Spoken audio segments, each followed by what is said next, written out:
Olá, amigos do YouTube, eu sou a professora Catiane e esta é a segunda aula sobre citologia. Sejam bem-vindos ao canal Farmatop.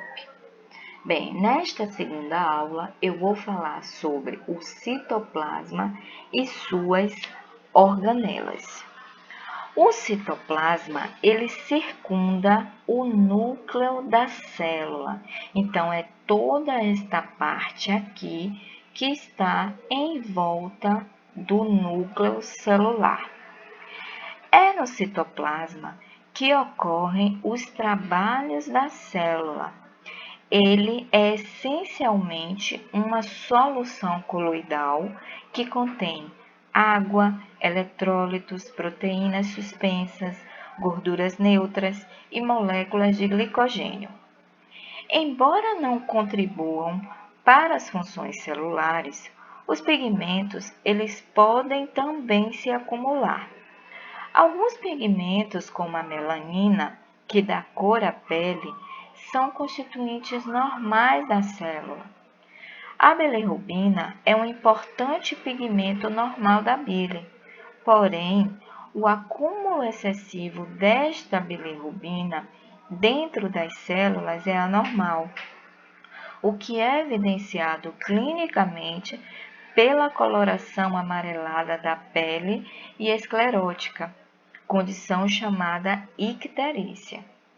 Inseridas no citoplasma estão várias organelas, dentre elas as mitocôndrias, os ribossomos, os lisossomos, o complexo de Golgi, entre outras. E a partir de agora nós vamos estudar cada uma delas. Bem, o primeiro componente do citoplasma que nós vamos estudar são os ribossomos. Os ribossomos servem como locais de síntese das proteínas na célula.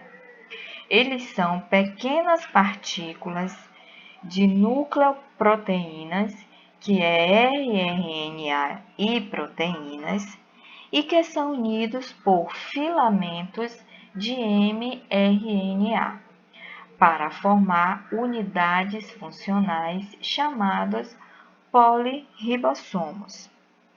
Os poliribossomos existem como aglomerados isolados de ribossomos livres dentro do citoplasma ou ligados a membranas do retículo endoplasmático.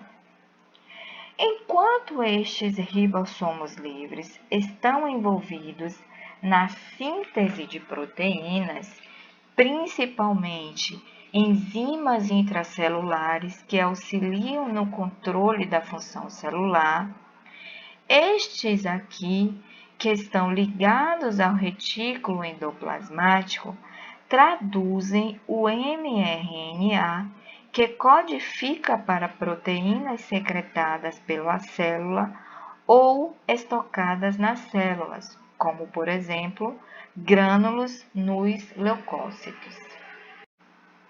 O retículo endoplasmático é um amplo sistema de membranas pareadas e vesículas achatadas que conectam várias partes do interior da célula.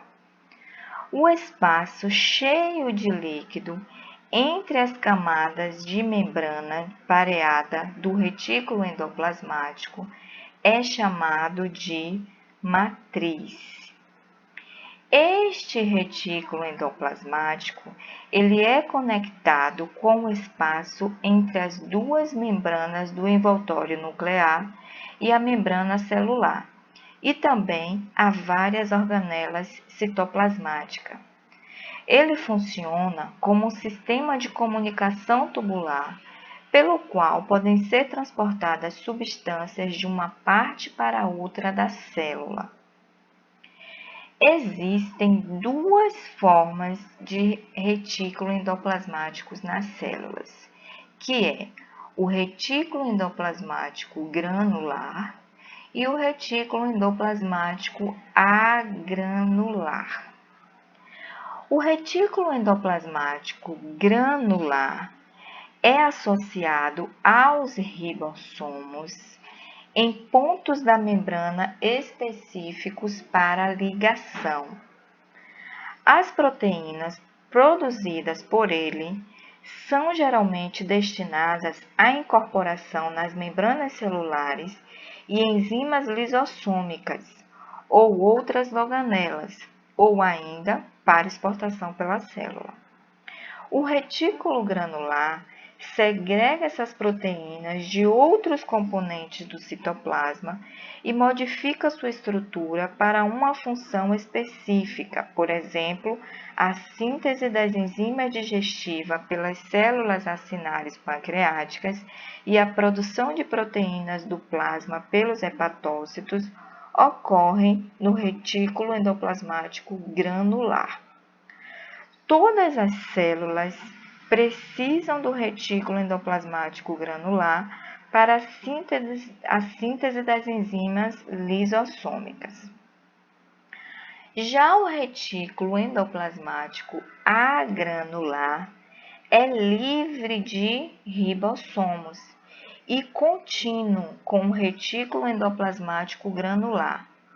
Ele não participa da síntese de proteínas e suas enzimas estão envolvidas na síntese de moléculas de lipídios, na regulação do cálcio intracelular e também no metabolismo e desintoxicação de alguns hormônios e algumas drogas. O retículo agranular é o local da síntese de lipídios, lipoproteínas e hormônios esteroidais. O complexo de Golgi consiste em pilhas de vesículas ou sacos achatados. Elas são encontradas perto do núcleo e funcionam em associação ao retículo endoplasmático. As substâncias produzidas aqui no retículo endoplasmático são levadas para o complexo de Golgi em pequenas vesículas de transporte recobertas por membranas. Muitas células produzem proteínas maiores que o produto ativo. O complexo de Golgi, então, modifica essa substância e as embala em grânulos ou vesículas secretoras. A insulina é um exemplo. Ela é sintetizada como uma molécula inativa e maior de proinsulina, aparada para produzir uma molécula menor e ativa dentro do complexo de Golgi, das células beta do pâncreas. Além da sua função de produzir glândulos secretores, considera-se o complexo de Golgi produtor de grandes moléculas de carboidratos que se combinam com proteínas produzidas pelo retículo endoplasmático granular para formar as glicoproteínas. Os lisossomos, eles podem ser vistos como um sistema digestivo da célula. Esses pequenos sacos, circundados por membrana, contém poderosas enzimas hidrolíticas. E estas enzimas, elas podem degradar partes celulares excessivas e também desgastadas, bem como substâncias exógenas que entram nas células. Todas as enzimas lisossômicas são hidrolases ácidas, o que significa que precisam de ambiente ácido para agir. E os lisossomos, eles fornecem esse ambiente, pois o seu pH é de aproximadamente 5 em seu interior, e o pH do citoplasma é cerca de 7,2. Os lisossomos primários são organelas intracelulares envoltas por membrana que contém uma variedade de enzimas hidrolíticas que ainda não entraram no processo digestivo. Eles recebem essas enzimas, bem como suas membranas, do aparelho de Golgi. Os lisossomos primários, eles se tornam lisossomos secundários após sua fusão com os vacúolos envoltos por membranas que contêm material para ser digerido. Os lisossomos, eles degradam material fagocitado tanto por heterofagia como por autofagia.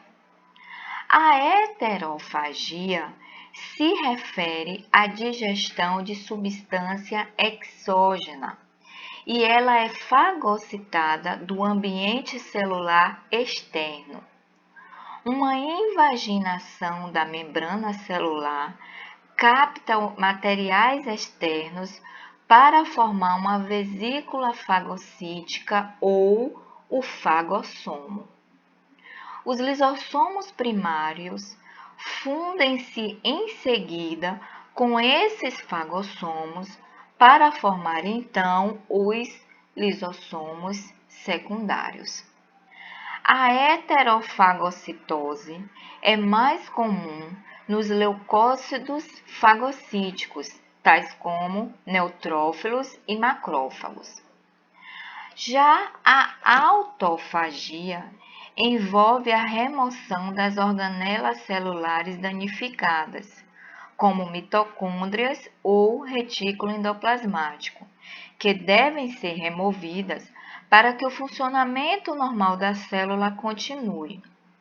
A autofagocitose ela é mais pronunciada nas células que sofrem atrofia. Embora as enzimas dos lisossomos secundários possam degradar a maioria das proteínas, carboidratos e lipídios, alguns materiais permanecem não digeridos. E aí, esses materiais não digeridos, eles podem permanecer no citoplasma como corpos residuais, ou ainda podem ser extruídos das células por exocitose. Em algumas células de vida longa, como por exemplo os neurônios e as células musculares cardíacas, grandes quantidades de corpos residuais acumulam-se como grânulos de lipofucsina ou pigmentos de envelhecimento.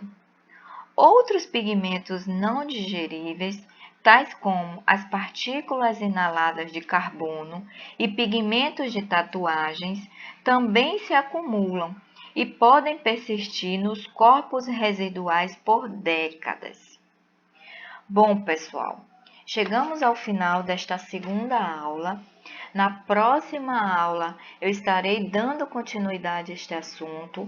Vou falar sobre as outras organelas citoplasmáticas. Eu peço que ajudem o canal, se inscrevam, ativem o sininho e curtam esse vídeo. Aguardo vocês. Até lá!